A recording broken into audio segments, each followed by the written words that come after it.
Pour tous ceux qui n'utilisent pas de CRM, ce modèle peut vous aider. Certes, ce n'est pas un CRM parfait, mais vous allez voir qu'il a plusieurs avantages et qu'il va forcément vous aider à avoir plus de clients, augmenter la satisfaction de vos clients, gérer les paiements de vos clients. Vous allez tout voir et je vais tout vous expliquer. D'abord, chaque fois que vous allez ouvrir une nouvelle page, automatiquement, la page va créer une forme de checklist avec la situation du client. Donc, vous pouvez noter sa situation actuelle, les points restés flous, le blocage exprimé, l'amplification, le why profond.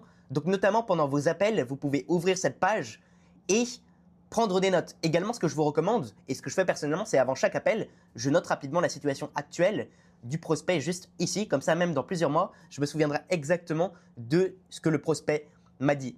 Ici, pour le numéro de téléphone, par défaut, il y a HTTPS WAMI. En gros, c'est un lien cliquable WhatsApp. Évidemment, vous pouvez changer. Je vous montrerai après comment faire. Mais en tout cas, ça fait que vous allez pouvoir ajouter le numéro et automatiquement, ça vous fera un lien cliquable directement sur WhatsApp. Alors, je vais vous donner un exemple. 07 82 67 76 06. Hop. Tac. Et donc là, théoriquement, vous pouvez directement cliquer et copier ce lien pour pouvoir ouvrir directement sur WhatsApp. Ensuite, vous avez également une partie où vous pouvez gérer vos clients. Donc, il y a deux choses. Il y a vente et il y a terminé. Terminé, c'est différent. Ça veut dire que la personne a payé entièrement. Vente, c'est simplement que la personne a payé, mais en plusieurs fois. Et donc, dans ce cas-là, vous allez mettre le montant payé. Donc, je ne sais pas, 1666. Hop. Et la date du deuxième paiement. Donc, dans un mois, on va mettre, voilà, 8 mars. Hop. Et date du troisième paiement, on va mettre le 8 avril. Et donc, maintenant, si je reviens sur mon CRM, vous voyez que j'ai automatiquement la date des prochains paiements, j'ai le montant payé jusqu'à maintenant, et j'ai également quelque chose qui s'appelle Case Study. C'est quoi exactement? Eh bien, ça veut simplement dire, est-ce que j'ai réussi à faire un Case Study sur ce client?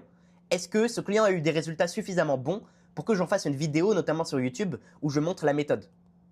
Si ce n'est pas le cas, eh bien, vous devez mettre tout en place pour pouvoir justement faire ce Case Study. Et également, ce n'est pas tout. Je vais vous montrer rapidement. Ici, j'ai également mis satisfait. Donc de 0 à 10, vous pouvez mettre une note de satisfaction. Tac. Et donc là, on est à 4 sur 10. Et pareil, si je reviens ici, on voit que c'est automatiquement modifié directement et vous pouvez modifier directement ici. Donc votre objectif, c'est quand la personne est client, vous devez forcément faire en sorte que le paiement soit entièrement fait comme ce qui est noté dans le contrat. Vous devez vérifier que la satisfaction est parfaite et niveau business, vous devez si possible avoir au moins un case study ou un témoignage avec ce client, tout simplement.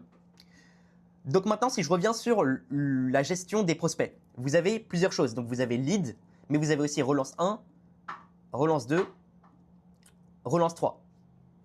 Bon, théoriquement, on peut en mettre plus. Et ça permet du coup de savoir est-ce que vous avez fait le travail derrière pour relancer les prospects qui ensuite n'ont pas répondu ou qui ont dit je dois réfléchir, ce genre de choses. Maintenant, comment est-ce que vous faites pour modifier ce document? Parce que honnêtement, c'est pas hyper simple de trouver sur Canva. En fait, sur Notion, c'est compliqué. Il y a tellement de choses, on ne sait pas où aller. Alors, tout d'abord, vous allez pouvoir modifier la page par défaut. Ce que vous allez faire, c'est cliquer ici sur l'espèce de flèche et suivez bien ce que je dis. Vous allez cliquer ici et vous allez cliquer sur modifier. Vous n'allez pas cliquer directement ici, non. Vous allez cliquer d'abord sur modifier. Très important. Donc, ce que vous allez faire, hop, vous pouvez éventuellement du coup modifier ici le HTTPS WAMI si ce n'est pas quelque chose qui vous plaît. Vous pouvez mettre des choses par défaut. Vous pouvez même si vous le souhaitez, rajouter une propriété, etc. Mais le plus important, c'est que vous allez pouvoir modifier le texte qu'il y a ici. Donc si ça ne vous plaît pas ou s'il y a quelque chose de spécifique que vous aimeriez mettre, eh bien tout simplement supprimer, modifier, faites selon votre business. Par exemple, si vous êtes dans le B2B, vous allez par exemple ajouter le CA actuel de l'entreprise. Je ne sais pas. Ok? Maintenant, ce que vous pouvez faire également, c'est que vous pouvez séparer ça selon les différentes pages. Donc si je veux par exemple faire un truc différent sur client, je vais créer mon nouveau modèle. Je vais créer un truc, donc exemple. Hop. Et là, ce que je vais faire, c'est que donc cette nouvelle page, je vais cliquer sur utiliser par défaut et je vais dire uniquement pour la vue client. Bon, je ne vais pas le faire parce que ce serait complètement débile. Enfin, la page est juste exemple décrit dessus. Mais vous avez compris l'idée. Donc, vous pouvez mettre par défaut selon les catégories tout simplement. Ok. Ensuite, Dernière chose que je voulais absolument vous montrer, c'était comment changer la visibilité des propriétés. Parce que ça se trouve, dans votre cas, vous allez vouloir mettre une propriété spécifique. Exemple, vous avez une équipe, vous voulez une propriété où ça dit quel est le membre de l'équipe qui gère ça. Et donc, ce que vous allez faire, c'est cliquer ici et dans visibilité des propriétés. Et donc, vous allez sélectionner une propriété qui est ici dans le caché et vous allez mettre dans le visible. Et d'ailleurs, si je vous montre ici, hop, vous voyez que je peux également choisir qu'est-ce qui apparaît en tout premier, par exemple. Maintenant, vous avez compris comment fonctionne ce CRM. Il peut vous aider du coup à gérer vos relances et simplement avoir le lien WhatsApp cliquable ou que vous pouvez copier-coller.